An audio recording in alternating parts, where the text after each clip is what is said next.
Accessing peace. Existing without violence, with the ability to calmly resolve conflict. Downloading love. An overwhelming, deep, positive affection towards others. Activating liberty. Living your life as you see fit without infringing on the lives of others. Welcome to Peace, Love, Liberty Radio, online at fppradio.com. I am your host, Darryl W. Perry, the Liberty Penguin, the Wombat, the uncut cocaine of libertarianism. And you know what day it is. It's that day that I answer your questions. And I've got several of them this week, which is really, really good. But at the same time, there's a couple of these that I would really like to dive deep into. But I will try to answer as many as possible without just, skimming the surface, if that makes any sense. So the first question, and these all came through the contact form. Well, 3 of them came through the contact form at ama.fppradio.com. Another one simply was an email that I received that I've decided I will answer as an AMA question. And you know what? I'll go ahead and answer that one first. Question says, Darryl, I'm interested in getting some fractions of Bitcoin. However, I'm new to this and can't seem to find a reputable Bitcoin wallet or app for Android or PC. Everyone I look at has a mix of good and bad reviews, leaving me totally confused. A friend recommended I contact you and ask for your advice. Now, I did respond to this via email since that's how it came. And again, this was not through the contact form at ama.fppradio.com. So what I would recommend is for Android, because specifically he asked about, or she, the person here asked about Bitcoin wallets or apps for either Android or PC. And I personally use the Airbitz wallet. That's AIRBITZ, if you want to find it online. Airbitz, AIRBITZ.fppradio.com. And note, they're not a sponsor, but they do have a lot of really good functionalities. And again, this is specifically for the Android phone. I believe they also have something for Apple, and you can probably find it for other smartphones as well. Now, if you want something that is cross-platform, meaning you can use it on your phone, you can use it on your laptop or desktop, because some people still have those, then I would recommend the blockchain.info wallet. Again, very good cross-platform wallet. Doesn't necessarily have all of the functionalities that the Airbitz wallet has. One of the really nice things about the Airbitz wallet, and admittedly it's not as up-to-date as it could be, is the merchant directory that allows you to look to see nearby merchants that accept Bitcoin. Again, Airbitz is the wallet that I recommend specifically for Android, and blockchain.info for that cross-platform functionality. Next question did come from that contact form, ama.fppradio.com. Says, I saw this piece on reason about transhumanism and libertarianism. I was surprised there was even a debate. However, I think the author did a good job weighing both sides. Do you have an opinion on this? And, I'm not a fan of transhumanism. Now, I will briefly read a little bit of the article, again, from Reason.com. And as always, the link will be in the show notes. Article from August 31st begins, a fight over whether or not transhumanism can be libertarian broke out over at The American Conservative. Now, unfortunately, they don't link over to that supposed fight on The American Conservative. Now, I am curious what the American conservative knows about libertarianism, but I digress. The contre-attempts began with an article by Zoltan Itzvan, the author of The Transhumanist Wager. Itzvan is seeking the Libertarian Party's gubernatorial nomination, or actually he's seeking to be the candidate, and the way California has their thing with this top two primary system, technically the Libertarian Party will not have a nominee. There will be Libertarian candidates, a candidate or possibly candidates on the gubernatorial ballot, but the Libertarian Party itself, unless there's some kind of process whereby the Libertarian Party of California officially nominates and then just other people file as Libertarians. But yeah, it's this weird sort of thing. So he is a candidate for governor in California as a Libertarian. You may recall that he ran for president in 2016 as the nominee of the Transhumanist Party that I believe may have gotten ballot access in a couple of states. But anyway, he's a big supporter of transhumanism, and he wrote a piece called The Growing World of Libertarian Transhumanism, where he optimistically asserts that freedom from the government will allow radical science to go undisturbed. He defines transhumanism, and this is important because, terms need to be defined before you can properly have a conversation about them. Zoltan defines transhumanism as the international movement of using science and technology to radically change the human being and human experience. Its primary goal, he says, is to deliver and embrace a utopian techno-optimistic world. Now, I recognize those as English words, but I don't know what utopian techno-optimistic world means, nor is it defined. Now, the question was, do I have thoughts on, whether or not transhumanism can be libertarian or fit within libertarianism? And I'll answer that question in just a moment here on Peace, Love, Liberty Radio, online at fppradio.com. And don't forget, every Friday I answer your questions. So if you have some, go right now to ama.fppradio.com. Send those over. Stay tuned. There's more. Coinbase is a simple and secure online Bitcoin wallet for sending, receiving, and storing Bitcoin. Coinbase also allows you to buy and sell Bitcoin using a bank account or use their tools to accept Bitcoin as a merchant. Coinbase has more than 1 million consumer wallets and is trusted by over 25,000 merchants, including Overstock.com, Khan Academy, Reddit, and of course, FPP. Get started at coinbase.fppradio.com. You can support FPP Radio by joining the Fans program. Fans are friends, allies, and numerous supporters. Fans help FPP afford to produce more original content. You can join the Fans program for as little as $1 per month through Patreon and get perks like ad-free versions of FPP Radio News and Peace, Love, Liberty Radio. To learn more or to join the Fans program, visit fans.fppradio.com. That's fans.fppradio.com. You're listening to Peace, Love, Liberty Radio with Darryl W. Perry.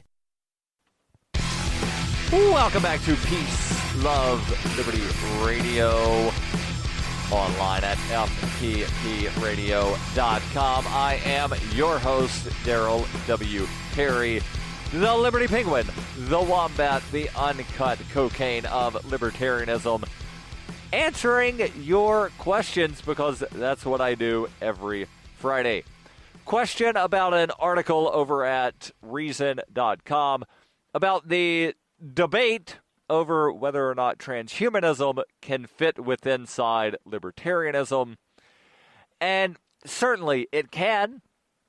The question was, do I have an opinion? Not really. I'm personally not a fan of transhumanism. But if you want to go be a transhumanist and, make your body full of Internet of things, yeah, go ahead. I'm probably going to tell you it's not a good idea. There was an article recently, actually multiple articles. There's actually a report that I believe it was the FDA, might have been some other government agency, issuing a recall of somewhere near 500,000 pacemakers because they were hackable. Yeah, that's right. The thing that some of your grandmas have to regulate the heartbeat. Hell, Ric Flair, the Nature Boy, woo! He's got a pacemaker. These things are hackable.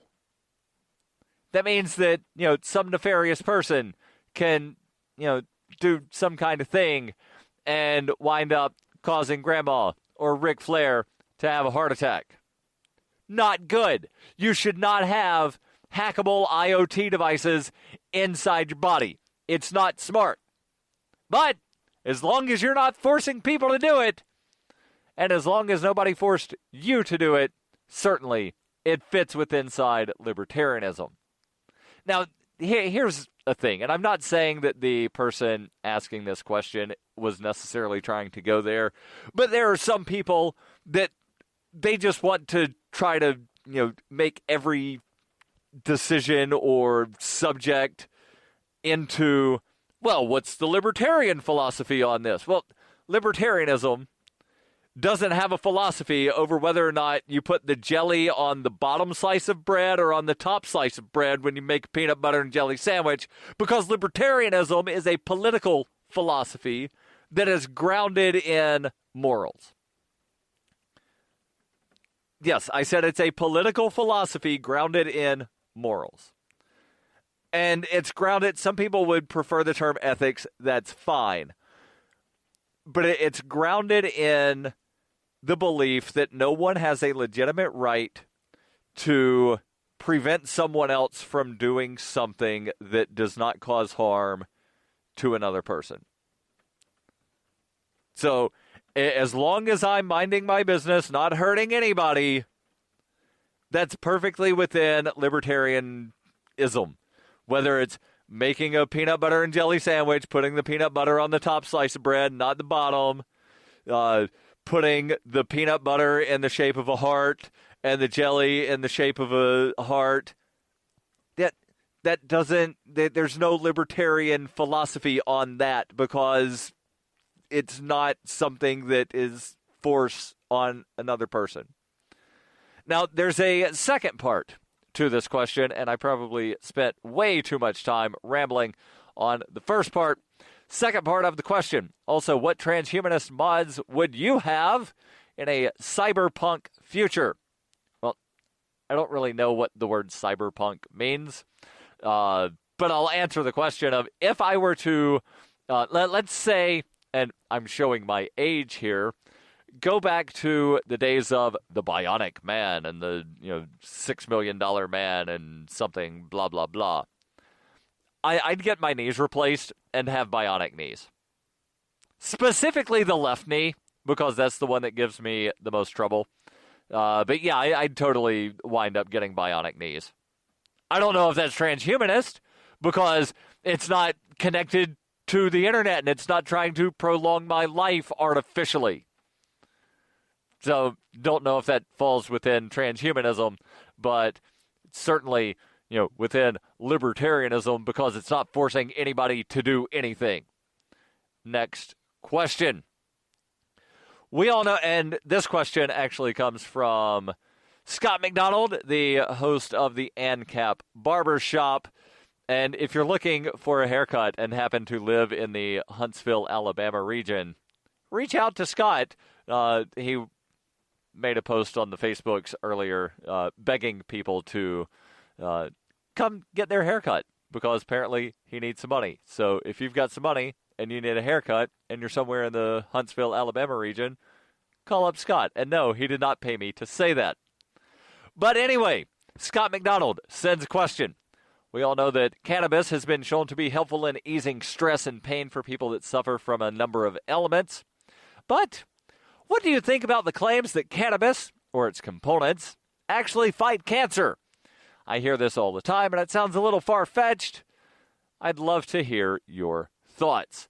And Scott, I'd love to give you my thoughts. And I agree, it does sound a little far-fetched. And let's actually delve into some numbers and other things here. Nearly 1 in 4 Americans at some point in their life will wind up being diagnosed with some form of cancer. And yes, I realize that there were a lot of sort of caveats there because there are a lot of different types of cancer. There's skin cancer. There's, like colorectal cancer. There's tumorous cancers, things of those sort. And yeah, I know that skin cancer, technically those are really, really tiny tumors. But what I mean by the tumorous cancers is things where it's, just a really huge, giant chunk of a tumor inside some part of the body. It might not necessarily be liver cancer. It could just be, here's, some form of, and again, there's numerous types. There's lymphoma, non-Hodgkin's lymphoma. There's leukemia. Again, colon cancer, liver cancer, there's brain tumors, heart cancer, a whole myriad number of types of cancer. And there are some people that will claim, well, just smoke some weed and it'll cure the cancer. Yeah, people also make the claim of, well, if you only ever eat a vegan diet, you'll never get cancer. But vegans also get cancer. But does cannabis cure cancer? Stay tuned to Peace, Love, Liberty Radio. Are you tired of governments murdering people around the world? Stop using their money. There is an alternative. Bitcoin is a stateless, free market, non-political currency. Bitcoin cannot be inflated or controlled by any government. By using their money, you are helping the state. Stop doing it. You have an incredible alternative available now. Learn it, use it, spread it. Get started with Bitcoin at weusecoins.com. That's weusecoins.com. Born into a devastating world and raised among the crowd, the Cloudwalker assumes a new identity and begins the unrelenting quest for truth. In this epic journey, he discovers dark secrets about aspects of his previous life that he once trusted. Through the Journal of the Cloudwalker, he shares both the traumatic hardships and the eternal beauties of his experiences. Fueled in the beginning by his unsettling thoughts and emotions, he learns how to find peace with everything he has woken up to. Dear Society by the Cloudwalker is available from Amazon.com and all major bookstores. You're listening to Peace, Love, Liberty Radio, online at fppradio.com. Hey, welcome back to Peace, Love, Liberty Radio, online at fppradio.com. Now, I'll tell you something that can cure your desire to actually hold on to some cold storage. And that would be Roberts & Roberts Brokerage. And by cold storage, I'm talking about the original gold and silver. And yeah, if you've got it, stored in a place that's being covered from the light, it's not going to be hot when you pick it up. It's going to be, nice and cool to the touch. And it's a good store of value, hence original cold storage. They've been around for over 40 years, helping people buy and sell precious metals like gold and silver. And they take Bitcoin for precious metal purchases. And to show that they're Bitcoin preferred, they've actually permanently removed the minimum purchase amount for all orders paid in digital currency. Call Roberts & Roberts Brokerage today for knowledgeable advice on buying and selling precious metals and a forward-thinking approach to new technologies. 800-874-9760. That's 800-874-9760. Or visit online at rrbi.co. That's RRBI, as in Roberts & Roberts Brokerage Incorporated. rrbi.co. Now, the question is, Darryl, what do you think about the claims that cannabis cures cancer? I think it can certainly help treat certain types of cancer. It can be used to treat the symptoms of certain cancers. But again, just to say that fill in the blank specific thing cures cancer, it's a stretch. And again, I've heard people claim that, well, if you eat a vegan diet, you'll never get cancer. But then I've heard stories of vegans that have gotten cancer. Now, I've got a couple of articles here pulled up, one of them from the American Cancer Society and the other from Leafly. The article from Leafly, and links for both of these will be in the show notes. The article from Leafly actually has some quotes here from an oncologist who is also an advocate for cannabis. He's also a cancer researcher. And he, being Dr. Abrams, see if I can find a first name for him here, and I'm not seeing it very easily. But Dr. Abrams, again, cannabis advocate, cancer researcher, and oncologist, cautions about the use of the word cure. He says cure is a huge word in oncology. It usually implies that the patient has survived 5 years without evidence of their cancer. He says we're able to cure more cancers today than we were when he began his career. That's been through advances in diagnosis and treatment with conventional therapies. As a cancer and integrative medicine specialist at the University of California, San Francisco's Osher Center for Integrative Medicines at Mount Zion in San Francisco, Dr. Abrams observes, after 33 years of being an oncologist in San Francisco, I would guess that a large portion of the patients I have treated have used cannabis. If cannabis definitely cured cancer, I would expect that I would have a lot more survivors. That said, we do know that cannabis is truly amazing as a medicine for many cancer and treatment-related side effects, such as nausea, vomiting, loss of appetite, pain, depression, anxiety, insomnia, etc. So, from an oncologist who is an advocate of cannabis, he says if cannabis actually cured cancer, he'd have a lot more survivors. The American Cancer Society, they have some information about various methods that cannabis can be taken. It can be taken either orally by mouth, as in ingestion. You eat foods that are infused with THC, and then also you can smoke it or vape. Inhaling is the term here. But they mention a couple of things here that are very interesting about the way the body processes the different modes of consuming cannabis. Once absorbed, when taken by mouth, when edibles, etc. Once absorbed, it's processed in the liver, which produces a second psychoactive compound, a substance that acts on the brain and changes mood or consciousness that affects the brain differently than THC. Now, the THC is also absorbed and, again, has a mild psychoactive compound. When smoked, the THC enters the bloodstream and goes to the brain quickly, whereas if it's ingested, it can take several hours from being digested. The second psychoactive compound is produced in small amounts when inhaled and has less effect. The effects of inhaled cannabis fade faster than cannabis that is taken orally, i.e. edibles. They do have some information about cannabis affecting symptoms, specifically neuropathic pain, that is damage to the nerves. They say that smoking cannabis has also helped improve food intake for HIV patients. There's not a lot of studies about cannabis oil or hemp oil, however, but again, probably not an actual cure for cancer. Stay tuned. There's more here on Peace, Love, Liberty Radio.